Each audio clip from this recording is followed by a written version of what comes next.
All right. So I completely lost track of what day it is, but it should be 26. And we're doing 10 D7 goblet squats, switching it up. Should have been ring rows, but it feels better to do weighted movements every other day. So here we go. First round, I'm just gonna go slow.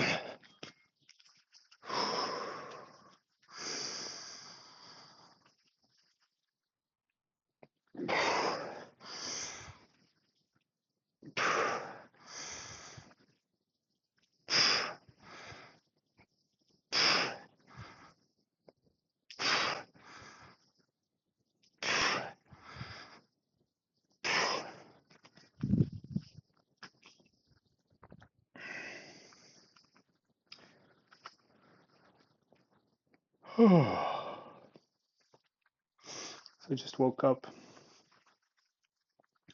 First sleep in I don't know how long, and it's just about 7:30.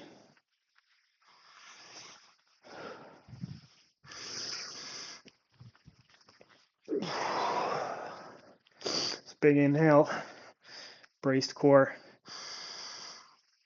Sit down, stand up.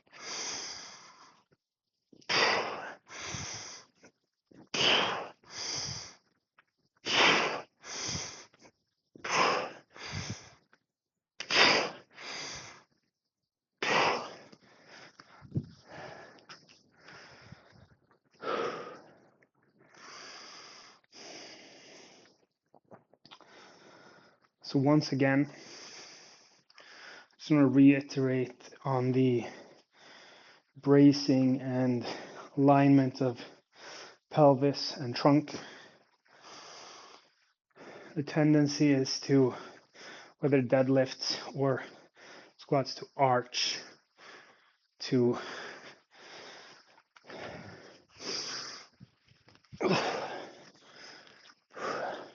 flare. What I want is essentially just a natural but connected spine and hip.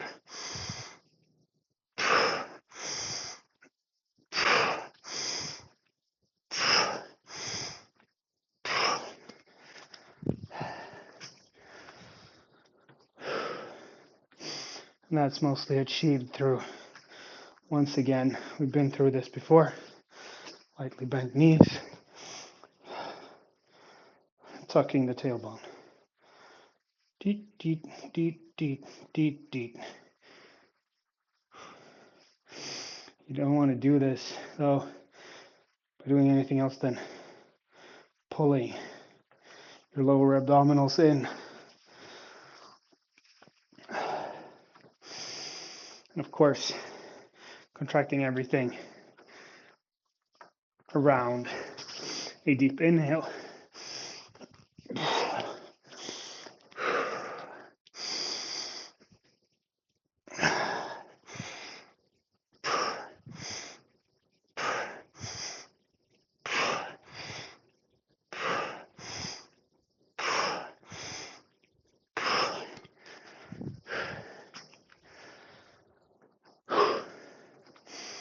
So quite high heart rate, respiratory rate.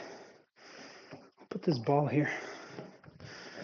It's annoying me for some reason.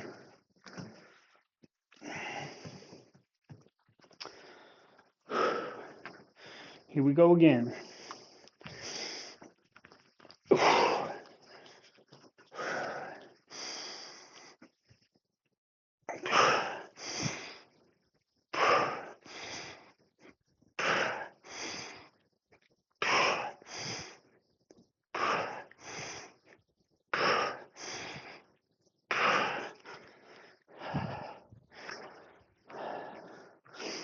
So on a sort of principle basis,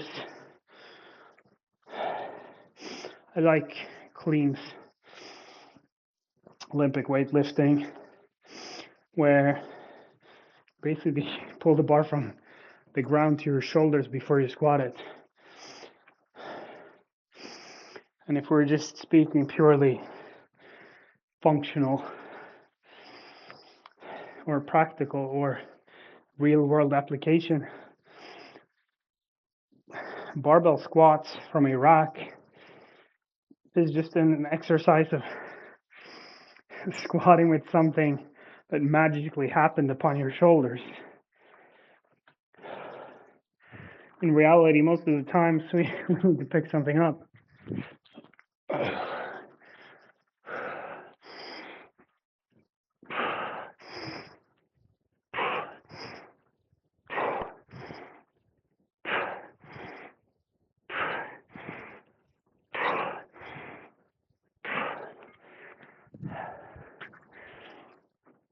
So, goblet squats, where I essentially have to clean the weight off the floor for every set, is something that I like because it becomes this automatic rate limiter. If I can't get it from the floor to my chest, well, then I can't squat it. And it just creates this congruency of fitness that is, I don't want to say holistic, but is honest in a way.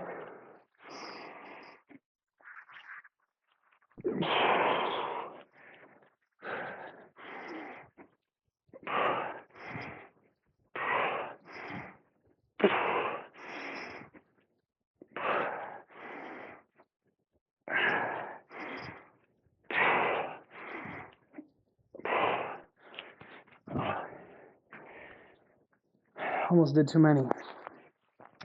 So speaking about tempo, now I've been squatting for 20 years. Never liked it, never really went hardcore. Definitely fallen off the bandwagon many times.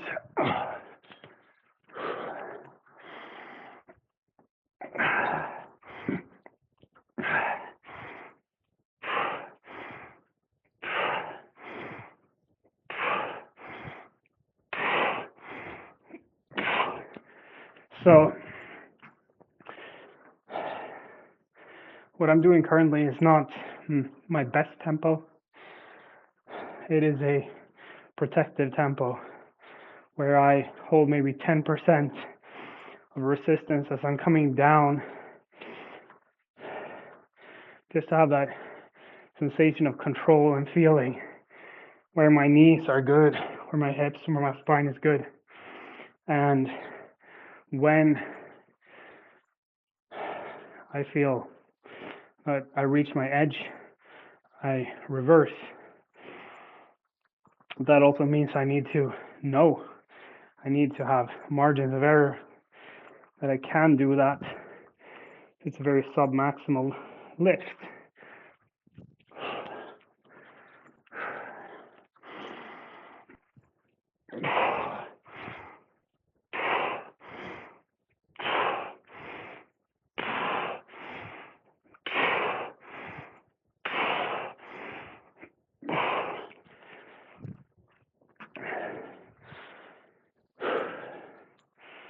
And it does feel good. My knees have gotten much better as I started working out this way. That's probably because I just did tons of squats outside in the cold, no warm up, underslept for the past year and a half.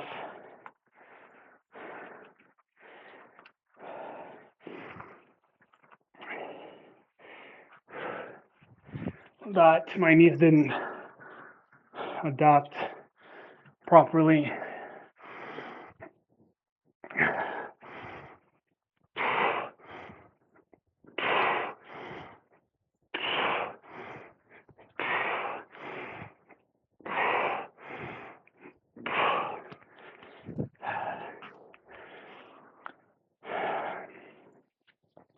Another factor that's really important to me personally is the hip impingement factor. So by not arching the hips, by lifting them up, I'm creating a larger angle here for my femur to open or to come down versus, well, if we pretend my upper arm is the pelvis, if I allow myself to arch too much and tip the pelvis forwards, I'm going to create less space there, and that's what I've done in the past as a idiot young blood stud, young, dumb, and full of cum, as Paul Chek would say.